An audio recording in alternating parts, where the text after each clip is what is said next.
Got it.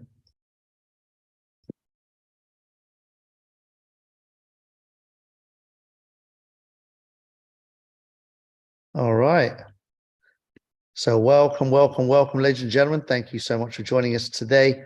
My name is Kalpesh Patel, and I am excited again to be delivering another nuts and bolts training where we get to hang out with each other and talk leadership, talk improvement, increase. How do you get from where you are to where you want to be? What's needed? What is the next step for you? So I'm really glad there's a few of us here today because it means that we can really go into personal blockages, unblocking, unlocking. Like, what is your stop? What is your hesitation, your resistance? Where do you get stuck? This is common for everybody. So it'll be a great session for anyone that watches this afterwards anyway. One of my favorite stories. Why do you get stopped? Let's start off with the foundation of what it is you're stopped about. Like my version, everyone's got a version, right? So I want you to identify what is your story about why not you? Like, what is your story about that? Let's just have a look at that. Like, why are you not the next rank, whatever next rank is for you? Why are you not able to get people to a presentation? Why are you not able to invite people? Like, what is it? It'll be different places, right? Why are you able to not close the deal? Why are you able to not duplicate? At what point do you get stuck in your journey? And given that the biggest, if you like, if you think of funnel marketing, the biggest part of the funnel is invitations. All right, everything starts with invitations. The more people you invite, all of the rest of the numbers follow that initial number. So there's a sequence of numbers that take place: number of invites, number of people that show up, number of people that stay, the length of the presentation, number of people that have a follow-up conversation with you, number of people that say yes versus no, or not now or later, or whatever other options there might be, and then number of people that then duplicate that message. So there's a whole series of events that takes place. The biggest number out of all of those numbers is the number of people you invite. Everything starts with invitations. So as Jim Rohn says, you can beat anybody in the race with numbers. If somebody's more skilled than you, they might get 3 or 4 out of 10 to show up. If your number's 1 out of 10 and theirs is 3, you just got to speak to 3 times as many people. You end up with the same number of people on the Zoom. So you can catch the funnel up at any time if you know where your numbers are strong and where your numbers are weak. If you close 1 out of 2 and somebody else is closing, or if you're closing, if you're closing 1 in 4 and somebody else is closing 1 in 2, you get the same result. If they have 2 people and they close 1, you have 4 people, you close 2. You both got the same result by outperforming them on the numbers if you're not outperforming them on the percentages. So it's all just a matter of understanding the mechanics of the numbers. Where can you help yourself? Where can you strengthen your game, improve your results? All right. So let's open up. Who would like to go first? What are some of the sticking points, either for you or if you're too embarrassed to admit it, for your team, whatever it might be? Discuss some of the stuff that you get in your organization, maybe, of where people get stuck. Who's going to go first? Who wants to open up? Warren, hey, of course. There we go. The main man himself. How are we doing, buddy? No, very well, very well. And how are you? Yeah, great. Thank you. Very good. Thanks for joining us today. Much appreciated. No, guys, you want to be sending the text messages out to your or WhatsApp messages whenever you can for you guys to get onto this call, because it is, as Kalpesh said in the promotion of this, it's a must attend. Look, great topic. I think fear is probably one of the overriding. Sometimes it's the fear of a result. I can remember when I first got started in the industry, I actually was really, really good at approaching, but I was terrible at following up. And because the follow-up meant decision. Yeah. The approach, and it was interesting, I kind of learnt that whether someone said yes or no to an approach didn't matter. I based my whole focus on the fact that I would just do the approach. And if I was doing the approach, eventually people would say yes to the appointment. But I got really good at getting the appointment. And this is in the days before mobiles, before internet. all that sort of stuff. Where Andy, you Kalpesh and I are probably the only ones who remember that time. Yeah. Or maybe Dr. Vinod remembers. So, the days when you made a phone call, there was a long line at the end of the phone. Remember those things? Yeah. We don't have one in our home these Wow. days. No, yeah. and that's exactly right. Yeah. So back in those days, but you made a call, and I just want to tell a quick story about my coach in my first networking business, and this was very early, 1991. And he said, "You need to sponsor up, Goran. You're kind of just talking to people who at your level or below." Whatever that was, because my level was pretty low. He said, "You need to sponsor up. Who's the most successful person you know?" And I'd played kind of professional Australian football, right, in Perth, in Western Australia. And I thought, well, the president of the football club is probably the most successful person I know. He also owns this huge Ford motor, the Ford motor car, big Ford dealership. In fact, he had several dealerships in Perth. Very wealthy guy, lived in an incredible house that actually, with a bunch of the other players, the year before when I was living in Perth, I'd been to his home and it was, spectacular. And so I remember sitting there writing a script. And as I was writing the script out, I then would role play the script because I was going to call this guy. I was living in Melbourne, 3,500 kilometres from Perth, and a couple of hours ahead of Perth. And I'm writing the script out. It was a Sunday. I figured he'd be home. Yeah. And I'll never forget, I looked down on the floor and there was about 30 pieces of paper that were all part of the script that I'd written, that once I read through them and role played to myself in the mirror, I thought, that is terrible. And I scrunched it up and threw it on the floor. So I was basically sitting at my feet was a whole bunch of screwed up papers. And then, I don't know, I got so frustrated with myself that I found myself dialing the number because I had his number because I'd played football at the club that he was president at the year before. And I dialed the number and lo and behold, he answered the phone. And his name was Doug.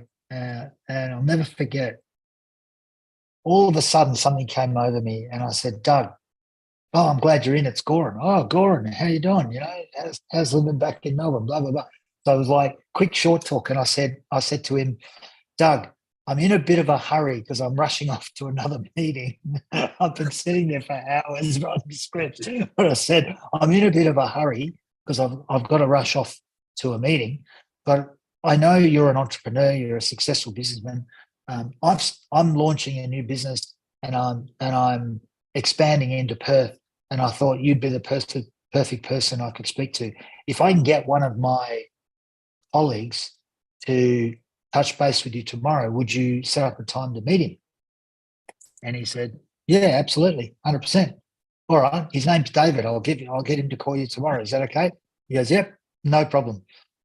And I hung up the phone and I thought, holy crap, I just spent 2 or 3 hours stewing in my gut about calling this guy, all right, because, he was already super successful. What was I? I was a nobody. I was not even a rank in my business, and I was an absolute nobody. And it was the easiest phone call you could ever do. And the funny thing was, my upline called him, and he did join only to buy the products. He actually never built the business, but he did buy the products. So he was one of the first people that actually joined me. I think he was the second person. I'd sponsored my brother, and I paid for his membership. So I think Doug ended up being my second enrollee. But it was more, I didn't really care. It was more the fact that I'd made the call. But what was interesting, the fear that I'd built up around calling this guy was, as the saying says, false evidence appearing real. The fear associated with it was real to me. But when I actually did the deed, it was all a load of crap. It was just the fear was garbage. It was not the reality. The reality was the guy was, in fact, he was really pleased to hear from me and, oh, okay, you got something going. No worries. Yeah, I'm open. I'm open. Even though the guy was super busy, super successful, didn't need the business. Yeah. Right. And whether he built it or not is another thing. That's out of our control, isn't it? That's totally out of our control. Yeah. So what we've got to focus on is what we can control. And if that's what we put the focus in, as Jim Rohn always says, it's not the wind that blows, it's the set of the sail. We can control the set of the sail. And through that process, we actually then end up controlling the direction. And so, I don't know, just when you were talking, it reminded me of that because the fear had built up in me to the point where, I was writing all these trips and every one of them was a load of garbage. And I was living with my mum. This is how bad things were. I was 25 and I was living with my mum. I'd moved back and I still remember she came in the room and there's like 30 pieces of paper all over the floor. You better pick that up. Love those days. Yeah. So, guys, it's just sometimes you just got to jump. The thing is, John Goran, back in those days, of course, you didn't have your son to borrow the money from and his piggy bank. Yeah, exactly. Talking of bits of paper flying all over the place. Yeah, there you go. There you go. Still isn't it true? You just got to jump. You've got to jump. Yeah, brilliant. Absolutely perfect start, Goran. So fear is one of the biggest reasons why people don't get started. So, when we see the presentation and we join, if we get that far, if somebody invites someone and they show up, they're showing some kind of a desire. They're showing up. There's just the showing up part shows that there's a desire, which is great. People that don't show up, there's desire missing. So once they show up, we know that there's desire. Then they have a choice to make. Do they join or not? As Goran explained there, we don't control any of that part. That's all in their world. We can influence it by becoming more influential in the way that we approach, the way that we share, the way that we present information. All of that stuff can have an impact. The clarity with which you share, your command of the what's in your hands, the tools that you're using, etc., the products and services. You can influence the process, but they ultimately will be the final decision maker. So the desire is there at that point. You can now use that desire and turn it into a result with more skills. So you can skill up. All right. And here's what's interesting. The more skills you have, the less fear you have. All right. Just understand the dynamics. Fear is smashed with competence. All right. Exactly right. Fear is lack of confidence, right? Fear is a lack of confidence. You're worried. You're concerned about what if this, what if that. You're imagining the worst case scenario. You're killing the situation before it's even happened. And then, 3 hours later, you finally find the courage to pick up the phone, and it's nothing like you made it up to be. So we make up a lot of stories in our head that have got nothing to do with reality. Yeah. Kalpesh, just on that, you've made a point there that, remember Tony Robbins used to talk about act as if. Yes. Act as if. That became my motto. Yeah. Act as if you're capable. Yeah. Even though you might not think you are, but just act as if you are. I actually learnt that through my sporting days. Yeah. I used to play, there's no Aussies on the call here, but I used to play a position where I was out of my league height-wise. I was always playing on, I'm only 5'11" and a half. I was always playing on guys who were like 6'3", 6'5", right? Yes, I could jump. I had a good leap and I was pretty strong, right? So I can compete physically quite well. But I was a short fella, all right? But I don't know, in my mind, I was 6'5". I don't know where I got that. So I was acting as if I was tall. And I don't know I rarely got, I'm not bragging here, but I rarely got beaten, even by the big guys. And for those, if you've ever seen Aussie rules, the ball's kicked to you, you've got to jump up and try and catch it. I was very rarely beaten. And I think, and only years later, I mean, I got into personal development and everything. And I remember Tony Robbins saying, I remember being at an event in Melbourne and he talked about, you got to act as if Yeah. you've already got it. And that's how we need to be when we're doing anything in the business. You got to act as if you're already moving forward and succeeding.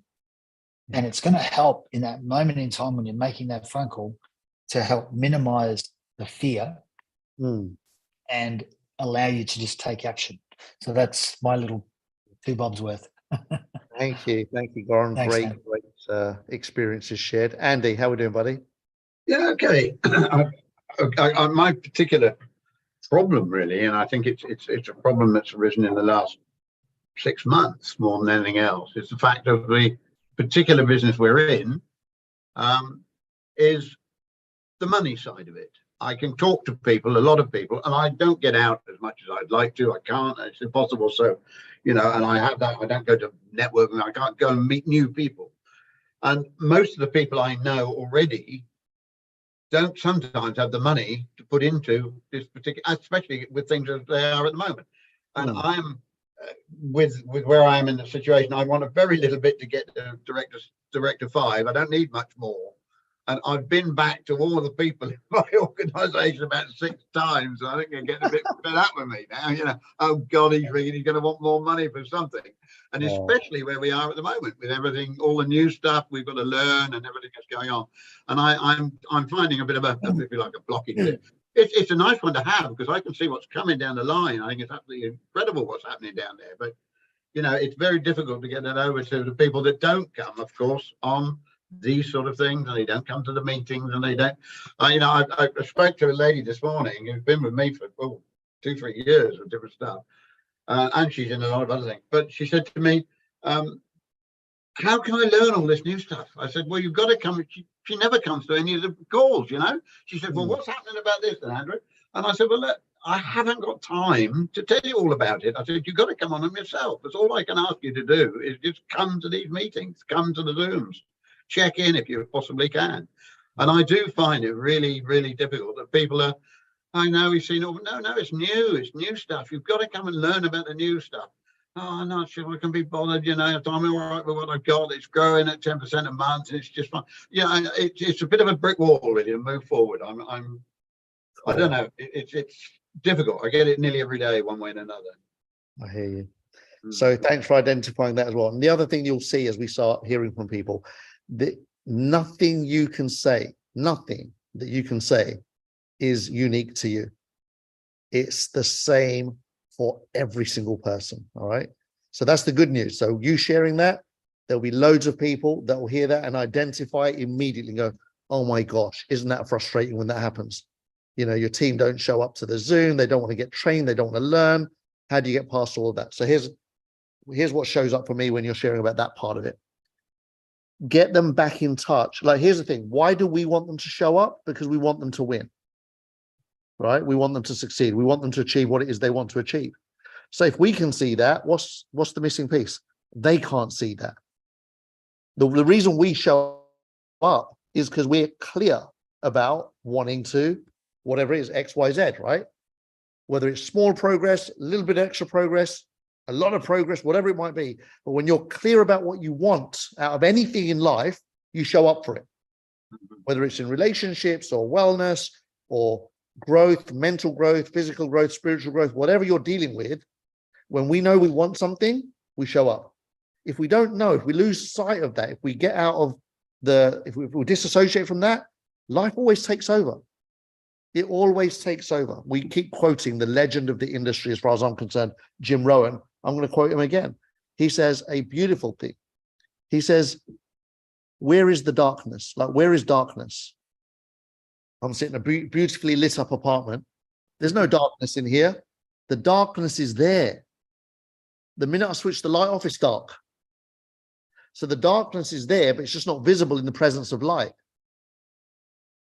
You with me? So, people have to work extra hard on themselves to remember why they said yes, to remember what they said yes to. And it's not, they didn't say yes to a company or a product, that was the vehicle. They said yes to something they wanted, and then they forget because life takes over. We get busy. If we don't go out of our way to remind ourselves, guess what? It disappears. The noise is always there. Like the darkness is always there. The noise, the distractions, life is always there. And you have to, it's up to you to keep the light on your vision, your focus, the outcome, the result. So rather than telling them to come and tell them that's where the information is, that's where they're going to learn, that they should turn up, all of that means nothing to somebody that's lost sight. Yeah. Ask them a question. Remember when I first showed you, what did you see for yourself? The answers are in the questions. And talk that a bit more. And then it becomes easy. Say that again. The answers are in the questions. Right. That's that So- lovely book I've got that I keep reading. Yeah, exactly. Trying to learn. So rather than requesting that they show up and trying to encourage them and push them, and we do all of those things. And if all of that's not happening, remind them why they said yes. Like, what did they say yes yes to? in the first place? Yeah. Yeah. What did you say yes to? Like, oh, I said yes to X, Y, Z. Okay. And what was behind that? Like, then what? Like, what if you did that? Then what will that mean to you? Get them emotionally connected to their reason, and then say, right, is that worth pursuing? Because it's going to take interrupting everything to achieve it. And I want you to achieve it. I want you to want to achieve it as much as I want you to achieve it. Yeah. It's you know what I mean? Sometimes we want it more for them than they want it for themselves. How That's you right. is remind them so that they want it for themselves. When somebody wants it for themselves, it becomes much easier then to encourage them and get that action done. Cool? Yeah, absolutely. I will say before you go that I'm probably going to have to go in a little while. I can hear my wife in the background. You are recording, isn't you? So I can, if I Yes. switch off, I'm not being rude. It's just I go to Not at all. I know you're amazing because you have every reason not to show up and you do anyway. So I try every that's- time. Yeah, always yeah. try.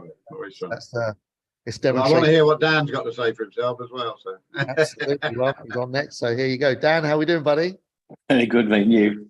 Amazing. Thank you. Go for it, bud. Yeah, I want to. As always, you know me. I'm always taking notes, and I just want to refer to something that Goran said. Act as if. So I just want to tell you a little story, really. You know that both my kids act, and we have to go down to London, and we have to do auditions in London. So we have to get the train from Warrington down to London. It takes 2 hours to get down to London, and then we have to walk from Euston Station into Leicester Square. And many years ago, my daughter was, I don't know, she's about 7, 8 years old. So this was about 5 years ago now. She needed to go to the bathroom, and I took her to what I was looking for was a pristine toilet, nice, my daughter, you know. And we ended up, I'm thinking, where can I take her? I'm in London, where can I take my daughter for a week? And we ended up going to KFC. And the toilet was like, do you remember Train Spotting? When he goes into the toilet in Train Spotting, it was like that. And I said, never again. So from that point forward, what we said was, I used to take her to like 5-star hotels. And I used to say, baby, walk in there like you own the place. Walk in there like you belong. And nobody will ever question you. And since then, that's what she does. But both my kids do the same. But they do that in all situations. They go in there feeling like they own the place, like they truly belong. Yes. And what's interesting is that people's perception of you when you walk in like that, you are instantly elevated. So just to reinforce what Goran says, act as if you act the part, people will believe it anyway. Yes. And that elevates you. And it does, it gives you that more, what does it do? It makes you more appealing, more attractive as well. And people buy into that. They really do. So that was the first thing. The next thing is what I find people suffer from more than anything is the law of diminishing intent. Mm. The intent, again, a Jim Rohn-ism. They intend to do something today, and as time goes by, that intent diminishes. Mhm. And it turns out that we want it more for them than they want it for themselves. But the reason why the law of diminishing intent kicks in more than anything is because they don't show up on these sort of calls. They don't show up on the trainings. They don't they don't surround themselves by people who are winning in this industry or winning in this company. And it's so much easier to just sit down and watch Coronation Street instead. Isn't it? So yeah, the law of diminishing intent. Brilliant. Thank you for that. Yeah, Coronation Street is the darkness. It's always there, right? It's always there. Yeah, it is, yeah. Brilliant. Talking of that whole concept of diminishing intent, that's losing sight of, isn't it? That's all it is. Like you lose sight that the less you are plugged in, it's exactly like the mobile phone analogy. The more you use it and the less it's plugged in, the quicker it goes out of power. So what's happening to people is the same. The less they're plugged in and the more life is getting in the way, the further away they get from what's possible. So yeah, absolutely keep reminding people what's possible for them and see if they can get emotionally connected to that. It will make a massive, massive difference. Act as if, absolutely. That's a confidence conversation. Most people lack confidence, right? Absolutely. Now that doesn't mean that they lack confidence in their whole life. I often say that all of the skills you need in network marketing or direct sales, all of the skills anybody needs, we all have in other areas of our life. It's just learning how to bring it into this space. So everybody that's not confident in one area of life will have confidence in another area of life. The beautiful thing about confidence is a transferable skill, because once you can relate to being confident in an area, then you can study why you're confident. You can work it out. Like, why are you confident as a husband? Why are you confident as a wife? Why are you confident as a teacher? Why are you confident as an accountant or whatever? Why are you confident in the gym? Why are you confident when it comes to food? Whatever it might be, you're confident. Why are you confident when you cook? Whatever you're doing, why are you confident raising kids? Wherever you've got confidence, you will very quickly look, when you study the patterns of behavior around it, you'll very quickly realize, number one, that you weren't always confident in that area. It's something that you learned. It's a learned skill. People are not born confident. They learn to be confident because of life and the circumstances and the events and everything that takes place and how they interpret that and how they move through it. All right. So if you study where you're confident, you'll see the patterns of behavior of confidence. And you've often heard it said, confidence stems from competence. The more competent you are at something, the more confident you become at it. And competence is just a set of skills. It's a science. Competence can be created in anything through learning. Competence is knowledge, right? Knowledge and action combined is competence. Learn about something, apply it, bang, competence is had. And then that gives you confidence, which gives you the acceleration of the competence and implementation. So all of that works in unison with each other. So identify where you're great at something, whatever it might be. And so, right, how did I get great at that? Write down the patterns. What did it take to be great at whatever it is you're great at? And at some point you weren't great, and then you became great, and they were doing a process of stuff you did, full immersion of learning, etc., right? People that go to the gym the first time are crap.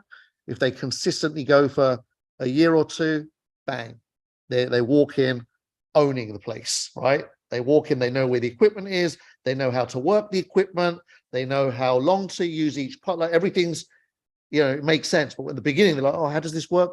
What part of the body does this thing do? And how long should I stay on? And how many reps or how many, all of that's all no competence. So therefore no confidence. So in everything you study, right? No mother or father knows how to change nappies. But guess what? Watch them after a month or two. Mastery. They can do it with their eyes shut. They can do it while they're cooking and doing a bunch of other stuff, and nappy just gets changed. Well, hopefully they're not changing nappies while they're cooking, but you get my point. So it's the same with this, right? You're in it, be in it to win it. And how you win it is study and learn and show up. It's not much. That's the crazy part. It's not much. It's the same as everything else in life. If you don't show up, if you didn't go to school, guess what? You're going to fail your exams 99% of the time. Just how it goes, right? If you show up often enough, even if you're rubbish, you might end up with a D or an E, but you'll get something. Do you know what I mean? Just for showing up. So there's an impact. Andy, you got your hand up again? Go for it. Unmute yourself. Just quickly, because I got to go. Yeah. Just say, I made 80 last week. Ah, happy birthday. Yes, you did. Happy Last birthday, Thursday. Andy. That's why I wasn't on the call last Thursday. Yeah. Oh, wow. Yeah, of course. You had your 80th birthday. Absolute I legend. did. We had a lovely Congratulations. evening, yeah. And I have one target to go now. I'm going to reach this is the 4 score. I'm going to go to 5 score. There you go. I love I'm that. going to make Thank 100 you. without any trouble at all. Okay. I'll say good night. I've got to go. All right. Cheers. Buddy. Thank you. Thank you. Cheers, bud. Oh, wow. Look at that. 80 years old and still showing up and learning. That's what, for me, that's inspiration. Like, that's the beauty of life. Every human being on the planet has the opportunity to learn whatever they want at any stage in their life, if they're committed to it. Anything. I've seen, thank goodness for the internet, right? What a legendary piece of kit. We can all learn from so many. I have seen 70-year-old grandmothers and grandfathers that have never exercised their whole life, were obese, were sick, were ill, were tired, and within 2 or 3 years, in their latest stages of their life, transformed it completely. And they're pushing weights, and they're doing body weights, and they're running marathons. It's miracles happen at any stage you decide to get competent at something, anything. There's too much evidence in the world today because of the internet, thank goodness. If you use the internet smartly, you'll see the patterns and the habits of people that have the breakthroughs and create miracles. And there's gazillions of them. It's not like a freak occurrence. Anyone that decides on anything gets it done every single time. So that decision backed with the desire, yes, it's that. The desire to make the change, the decision to make the change, and then the commitment to follow through on the skill sets, learning the skills, the building the competence, so you get confident. It's insane how many people around us now on the internet, thanks to the internet, how many people around us in our world are showing us, they're giving us Roger Bannister moments every day, that there's no excuse left at all unless you're committed to mediocre. No, you just reminded me of a fellow I sponsored in my first networking business, 30 odd years ago. And this kid, he'd gone to school with my younger brother. His name was Ray, and he was very tall, born Chinese. In Australia, we call them ABCs, Australian-born Chinese, right? And he had had a really bad time growing up. I can still remember the day that my brother said to me, "Oh my God, Ray, Ray Chan." I said, "Yeah." He came to school today wearing, those advertising boards that they were sort of like not cardboard, but a wooden thing on both sides. And it had written on him by his father, "I am dumb." Oh, right? Yeah, that's how bad it was. So he'd failed a test the day before, and his dad forced him to wear this big sandwich board to school that said, so he had there were some issues, but I always liked him. We always got him.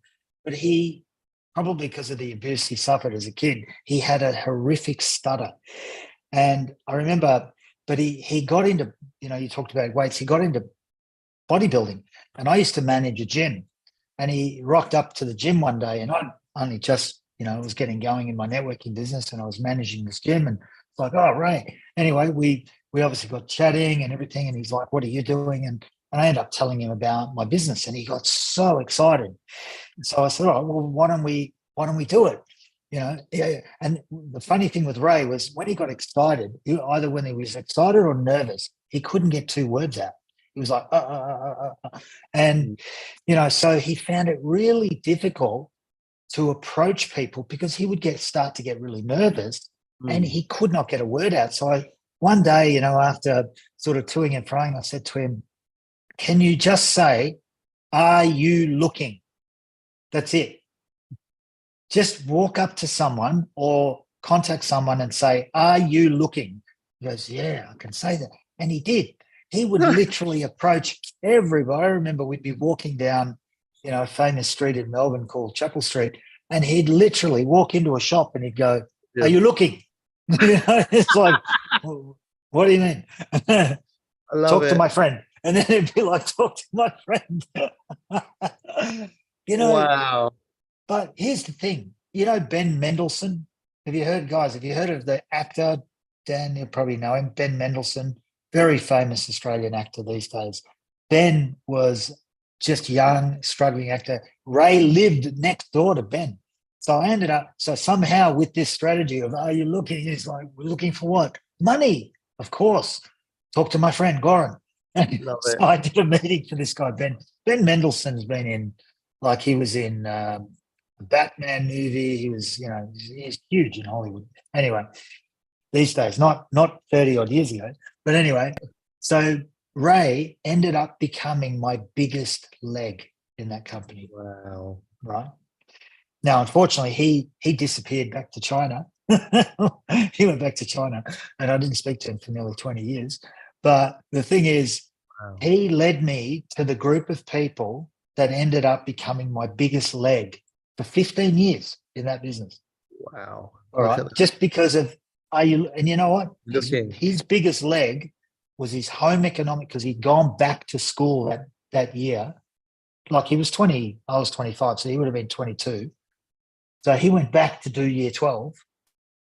Okay. And he had home economics was one of his subjects. And he went up to his teacher one day and he literally just said to her, name was Elvie, "Are you looking?" And she's like, "For what?" "More money." "Yeah, why?" "You need to talk to my friend." That was it. He could get those words out without stuttering. And I love that. she actually, through her, we built the biggest leg that I had over the course of the 15 years. Isn't that funny? So, you can have all manner of issues, problems that seem insurmountable, but there's always a strategy around them. Yeah, look at that. Always. Oh, what you did there is magic, isn't it? Because the problem was his lack of competence and lack of confidence showed up in his speech. Some of us can wing it through stuff, right? He couldn't wing it, because when you stutter, it is, when people stutter, it gets worse if they're nervous by default. It's just how it's linked, right? The more nervous you are, the more you stutter. So I love the genius of giving him a fixed line. Simple, creates curiosity. Anyone can say it. And then passing it on. Genius. And he just did it with everybody. Look, to be honest, half the people were like, "What, are you crazy? Or what are you talking about?" But it still led to people. And funny thing, just this is totally it's kind of related. The biggest leader in that business, who, when I left that company because it was falling apart, he went this way, I went that way. Haven't spoken to him for 17 years. He was on we contacted each other the other day, and he was actually on the call that I did on a couple of days ago. Yeah. So, love it. Anyway, so things There tie you together. go. Thank you. So everybody, Right, enough of me. No, brilliant. Absolutely love that. Great session. Are you looking? There you go. Make sure you write those words down and find your version of that, whatever it might be. So again, just curiosity, excitement, curiosity, and bang, get them into the system. Pinnaky, how are we doing, buddy? Hi. Yeah, just when Goran was saying, "No, are you looking?" Actually, same word I was also using for a long time. And what happened? Whenever I was saying that, "Are you looking for something new? And are you ready to, get ready for the current scenario and the new decades?" Everybody says, "Yes, I'm looking." But problem is they do not want to learn something new, because they have to learn. And whenever they come to the Zoom and then they say that this is very, very complicated. So I said, it is complicated because you do not want to learn. That is the reason you feel complicated. As you said that when we get the confidence, then competence, and then we get the confidence. Hmm. So they do not want to learn, but they want to get something. Yes. That is a problem because right now in the market there are a lot of shortcuts are there, and Hmm. people knowingly falling into that trap because Yes. they want to earn immediately, and by that way they are getting into the spam. Hmm. And when there is a real project, they do not want to learn and they do not want to get inclined in that. That is a challenge actually. Very good. Thank you. Thank you for sharing that again. I'm sure everybody can relate to that challenge. So a couple of things. And it's really funny that you use the same line as well. So yeah, it's brilliant. Sometimes just you want to find an anchor, right? What people call an elevator pitch, or your way into a conversation. Once you've got that, because then you're not looking for the words, it becomes second nature. Now you're confident, the competence is there because you've simplified the message, and then from there you can have a conversation. Where I would say you can improve that flow, number one, when somebody says, I found it complicated, what you don't want to do is tell people it's like what the fault is, right? So if you say to someone, oh, it's because you don't want to learn, their walls go up because they feel judged. Like, who are you to tell me I don't want to learn? I've learned loads of things in my life.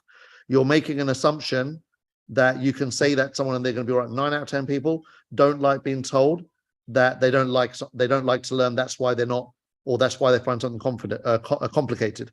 So find another way of saying something that they come towards you rather than run away from you. Does that make sense? Telling someone is because you don't want to learn is like telling a kid you're lazy. Do you know what I mean? They're just going to hate you for it. They wake up at 3 o'clock in the afternoon. You say you're lazy. They wake up at 4 o'clock the next morning just to prove you right. Do you know what I mean? It's like you're pressing all their buttons. So find a way to communicate in a way that isn't choosing the word, choosing the correct word is the most important. Very, very important. So, and that's part of leadership, isn't it? So that's part of how you communicate more effectively, more powerfully, so that you can influence. I touched on that at the beginning. You can influence every conversation if you know how to reword, reframe, recreate the conversation. So this is another whole masterclass and art in itself, how to communicate in a way that inspires and influences people. All of these are skills that can be learned with practice, but you've got to have awareness first. So number one, don't beat people up when they are doing something that for you seems obvious, but it's not for them, right? So just because something's obvious for you doesn't mean it's obvious for them. And it also doesn't mean that you can tell it to them in the brutal way. You have to find a way of saying it to them in an empowering way, all right? So that looked really complicated. A couple of things. It's not just about inviting them to the Zoom. That's the basic numbers game, right? Everyone can do the numbers game. Invite people to the Zoom. There is a stage before inviting or in between inviting and the Zoom that will help everyone heaps. And it's called pre-qualifying. So that when they come, they have a reason. Not enough people work on the reason, the dream, the outcome, the goal, like what do they want?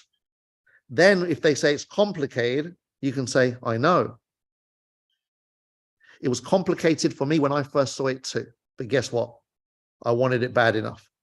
I was sick and tired of being sick and tired. I wanted out from whatever I was doing, or I wanted X, Y, Z. And guess what? Now I'm working towards it. So you're giving them, again, a window. So, if you know what they want before the Zoom, then you can use that when they have a response after the Zoom. That is anything really, whether it's complicated or I can't afford it, I don't have the time, I don't know how to do this, whatever, it doesn't matter what they say.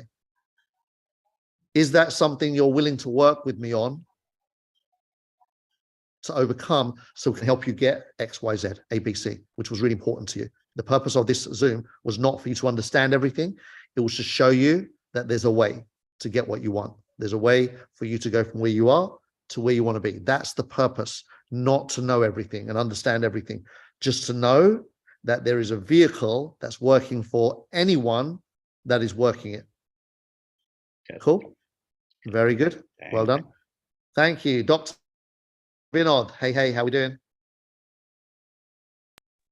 Hi, good evening, everybody. Good evening, Gaurav. One 80-year-old to another 80-year-old. Hi. Good evening, Kalpesh. Kalpesh, I always said that I always learn from you every time on a Zoom. And people say, why should I come on a meeting? They should come on a meeting to learn. And today, for the first time, not for the first time, but so many times, but I'd like to congratulate Gordon for giving me one line. Are you looking? And that line, I'm going to tell it to everyone and say, what are you looking for? I said, it's going to make money.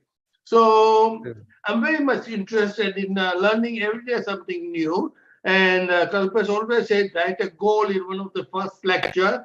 So this morning, normally I try and do 10K. So I wrote down 20K for month of April. And Sue said, come on, you have to go up, go up. So that's what we learn when we come to this lecture. Write down your goal and the fear. Everybody has got the fear of today's lecture. Fear. Who doesn't have a fear? Goran said a very nice story of Australia writing those 30 letters. Procrastination. Everybody has got procrastination. So once we get over fear, once we get over procrastination, once we write our goals, and we can achieve whatever we want. Another thing they said that your income does not exceed your personal development. So start doing the reading. So that's what I do. I do reading almost 15 minutes every day. And I hope that level 5 is not very far now, maybe 1 month, maybe 2 months, but I'm going to be there. And lastly, I want to say is building a relation. I got a gentleman in my business, and last 6 months, he puts 1,000K every month, and he's almost now 5,000 in my business. So he came last time here. I said, haven't you got any other friends who would like to make money? He said, I have. I said, but where are they? He said, oh, they're too busy. So guess what I did today? I drove 100 miles to his shop in Northampton, and I said, I want to buy some mangoes because he has got nice shop. He said, why did you come to buy mangoes? I said, I want to buy mangoes. And I want to sit the friend of your shop. You said he wants to make money. So what I'm trying to say here is make a relation. Build a relation. Unless you have 90,000 miles in your car, you're not going to be successful in network marketing. Network marketing is the easiest thing to do, but you have to work for it. So that's all I can say. 5 words today. Fear, I don't have fear. Procrastination, I don't have procrastination. Reading, read as much as you can. And another thing, you very nicely say that act as if. So I'm now like Goran is 11 star and Kalpesh is 9 star. I'm already 5 and 6 star. I wanted my 500 euro 6 money every coming in for the car driving. So that's all I have to say. And it's an exciting journey, and everybody should come to the meeting. Absolutely amazing. Listen, Dr. Vinod, as always, knocking it out of the ballpark. You put everyone to shame, your energy, your enthusiasm, your commitment. And I know your situation. You don't need to do this at all. You are way past all that. You've achieved what most people dream of achieving already. You do this because you're passionate and alive and still wanting to do something with life rather than just sitting down or withering away. And I love the fact that you, at 80, again, you've done it. You've inspired me. You jumped in a car and drove 100 miles. And look at the fun that you have with it. You show up at somebody's shop and say, I've come here to buy some mangoes. I love that. Like, what are they going to say to that? I've come here to buy some mangoes. And by the way, introduce me to these people that you keep talking about that are too busy. Let's have a chat with them. You are an absolute legend for so many, especially me. I can't speak for everybody, but for me, 100% every time. Thank you for once again just demonstrating that all the barriers can be smashed with a little bit of commitment. Thank you so much always for bringing the heat. Pleasure. Dan, you had your hand up again? Yeah, I did. Yeah. Again, what seems to be the current theme here is that we need to identify people's why, people's reason, people's buttons. We need, and it's not about us identifying what that button is. It's getting them to realize what that button is, what's pushing them, what's driving them. We don't care. We want them to know what it is. And Dr. Vinod, if you've not read this book, then I suggest this is the next one on your list. It's called Questions Are the Answers. by Alan Pease. And what Alan does there, it's absolutely brilliant. In fact, you can get it on YouTube. You can download it or watch it on YouTube. It's about half an hour, 40 minutes long, and it's absolutely fantastic. And what Alan does is he asks 5 questions, 5 very, very specific questions in order, and those questions get the person thinking, get the person feeling their pain. What Alan says is if I say it, it's not true. If they say it, it's true. So what he does is, and again, going back to Pinakay's point about getting them to, what did he say? It's about making sure that they are answering the question. You're not telling them that they can't do it. You're getting them to, because if you say they can't do it, they won't believe you. But if they say it, then they'll believe. So what Alan Pease does is he gets there's 5 questions, and he gets people to answer the questions so that they hear the words coming out of their own mouth. And when they hear the words coming out of their own mouth, they then believe it. And I've used those questions before, and they are absolutely fantastic. Another great author is Big Al Schreider. He is the absolute king of opening up conversations.